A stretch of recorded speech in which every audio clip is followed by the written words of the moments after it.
Everyone, welcome back to dear मित्रों। तो आज का हम लोग का टॉपिक है न्यू फॉरेन ट्रेड पॉलिसी, जो कि चलता है अप्रैल 2015 से लेके मार्च 2020 तक। ये पॉलिसी जो है कवर कर रही है पीरियड अप्रैल 2015 से लेके मार्च 2020 तक। अनाउंस किया गया था श्रीमती निर्मला सीताराम ऑन 1 अप्रैल 2015।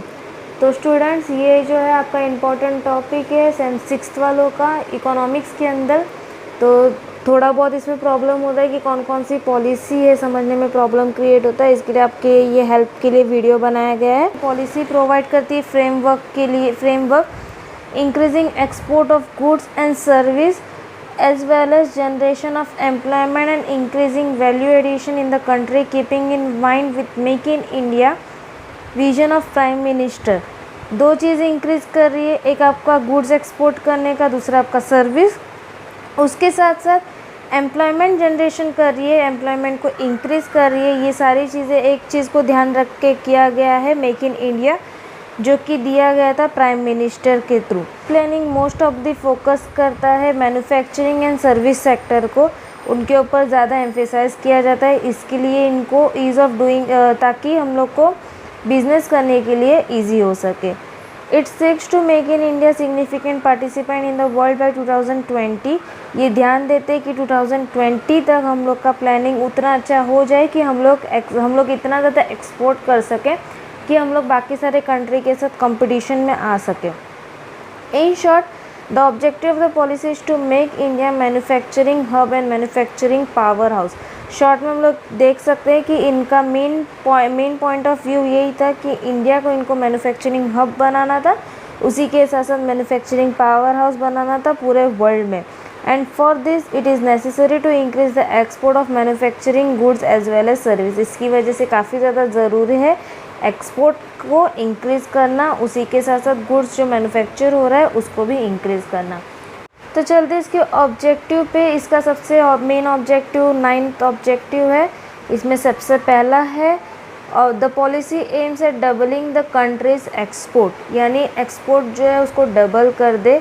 2013-14 के हिसाब से हमारा एक्सपोर्ट था $465.90, जो कि इनको इंक्रीज़ करना था 900 मिलियन तक by the end of 2020। Okay, फिर उसके बाद सेकेंड है it seeks to raise India share in global trade from present 2% to 3.5%। India का जो शेयर है ग्लोबल मार्केट में वो 2% से 3.5 पे उनको इंक्रीज़ करना था। फिर थर्ड है गवर्नमेंट का प्रोग्राम्स चालू करने थे, जैसे कि make in India, digital India, boost manufacturing skill India, job creation and improve the ease of doing business in India. यानी हर टाइप की पॉलिसी यूज़ कर रहे थे जिससे हम लोग का गवर्नमेंट का प्रोग्राम भी इंक्रीज़ हो सके।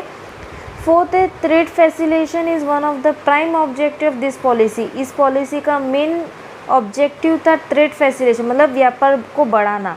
Order to cut down the transaction cost and time and thereby rendering Indian export more competitive. ये क्यों किया गया? ताकि हम लोग का ट्रांजैक्शन कॉस्ट जो है वो कम हो सके और इंडिया का एक्सपोर्ट ज़्यादा बढ़े, जिससे वो ज़्यादा कॉम्पिटिटिव कर सके। Okay, fifth is to focus on good governance which depends on efficient, transparent and accountable delivery system. ऐसी गवर्नमेंट चूज़ करो जो एफिशिएंट हो, ट्रांसपेरेंट का मतलब जो किया है वो सब चीज़ लोगों को पता हो, और उसी के साथ साथ अकाउंटेबल हो हर सिस्टम के लिए।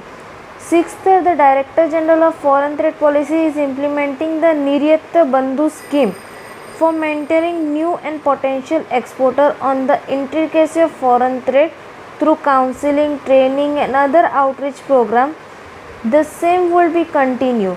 डायरेक्टर जनरल जो है वो ट्रेड पॉलिसी को इम्प्लीमेंट कर रहे, जैसे कि नित्य बंधु स्कीम, उसके साथ साथ बहुत सारे प्रोग्राम उन्होंने एक्स्टेब्लिश किए जिससे लोगों को ट्रेडिंग करने में हेल्प हो सके, जैसे कि काउंसलिंग करना, ट्रेनिंग देना। उसी के साथ साथ अदर आउटरीच प्रोग्राम जो लोगों को, नॉर्मल लोगों को पता नहीं हो।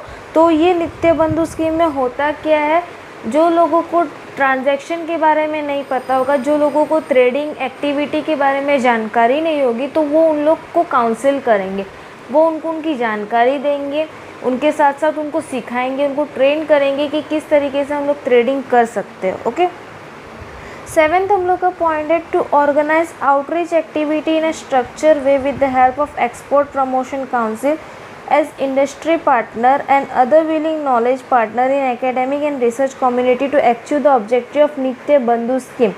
इस तरह का आउटरीच ऑर्गेनाइज करें जिससे हम लोग एक्सपोर्ट प्रमोशन कर सके इंडस्ट्री पार्टनर के थ्रू या तो फिर नॉलेज पार्टनरशिप के थ्रू, जिससे हेल्प हो नित्य बंधु स्कीम को अचीव करने के लिए। 8 हम लोग का पॉइंट है to associate all the stakeholder including custom, export, credit and guarantee cooperation, banks and other concern minister in order to ensure optimum utilisation of resources. हर टाइप के स्टेक होल्डर, भले ही वो कस्टम ड्यूटी हो, export credit हो या तो फिर बैंक्स हो, ये सभी को साथ में लेके, ताकि हम लोग की जो रिसोर्सेज है वो ज़्यादा से ज़्यादा यूटिलाइज हो और कोई किसी के खिलाफ ना हो। 9th हम लोग का पॉइंट है to produce quality product with zero defect product. हाँ, ये आपका इम्पॉर्टेंट पॉइंट है कि इन्होंने सबसे ज़्यादा फोकस्ड पॉइंट क्वालिटी के ऊपर किया है। ऐसा प्रोडक्ट बनाए जिसमें ज़ीरो डिफेक्ट हो, so that Indian product can acquire global brand name, ताकि इंडियन प्रोडक्ट को जो है ग्लोबल ब्रांड नेम के रूप में देखा जाए। तो दोस्तों, इस तरीके से हम लोग का यहाँ पे ऑब्जेक्टिव ख़त्म हो गया।